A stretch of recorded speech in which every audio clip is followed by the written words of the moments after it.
Hello everyone, आज हम SSC CGL 2024 pre का जो कि 9 सितंबर को हुआ था उसकी शिफ्ट 2 का क्वेश्चन नंबर 20 और 21 करने वाले हैं। क्वेश्चन नंबर 20 हमें कहता है कि हमने सम बोरो किया है कितने का 5000 रुपीज़ का 15% पर एनम के इंटरेस्ट रेट पे, जो कि है सिंपल इंटरेस्ट, और 3 इयर्स के लिए हमने ये किया है। दूसरा सम हमने बोरो किया है 8000 रुपीज़ का 12% पर एनम सिंपल इंटरेस्ट पर, और फिर हमने किया है 4 इयर्स के लिए। तो क्वेश्चन हमारा हमको फाइंड करना है positive difference of the interest paid. इन दोनों का जो हमने इंटरेस्ट पे किया है उसका हमको पॉजिटिव डिफरेंस फाइंड करना है, यानी कि पहले हमको इन दोनों का इंटरेस्ट फाइंड करना है कि हमने कितना इंटरेस्ट इन पे किया है।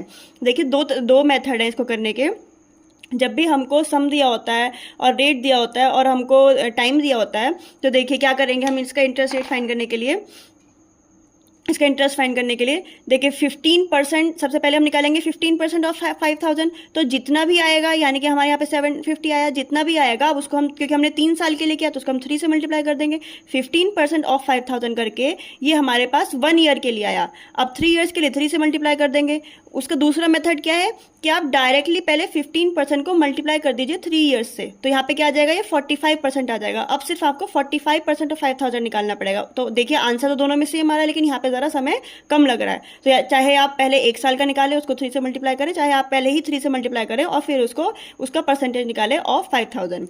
इसी केस में यहाँ पे भी हम सेम करेंगे, चाहे आप 12% ऑफ 8000 निकालें और फिर उसको 4 से मल्टीप्लाई करें, वो भी उतना ही आएगा जितना कि 12% इंटू 4 ईयर्स पहले निकाल लें, तो ये आएगा 48% ऑफ 8000 जो आएगा वो, और ये दोनों सेम ही आएंगे। तो हम ये वाला मेथड ज़्यादा अप्लाई करेंगे। तो 12% और 4 को मल्टीप्लाई करेंगे तो 48% ऑफ 8000 आ गया, तो ये आया हमारे पास 3840।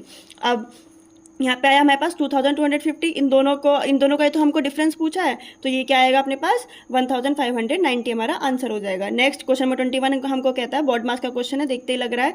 21 minus 4.9 divide by 7 plus 3.9 into 0.4 plus 0.9। तो हम क्या करेंगे, हमको पता है सबसे पहले हमको डिवाइड करना है डी से डिवाइड, तो यानी कि 4.9 को 7 से डिवाइड करेंगे 0.7 आएगा। अब हमको क्या करना है मल्टीप्लाई, तो 3.9 इंटू 0.4 क्या आ जाएगा 1.56। अब हम क्या करेंगे, 21 को ऐसे रहने दिया और ये 0 और 1.56 को ऐसे ही रहने दिया। 0.9 माइनस 0.7 0.2 होता है, और 21 और 0.2 को ऐड करेंगे 21.2 प्लस 1.56, तो अपने पास आंसर आ जाएगा 22.76। तो ये थे हमारे दोनों क्वेश्चंस। आई होप आपको पसंद आए हों। पसंद आए तो please like share and subscribe करिएगा। Thank you.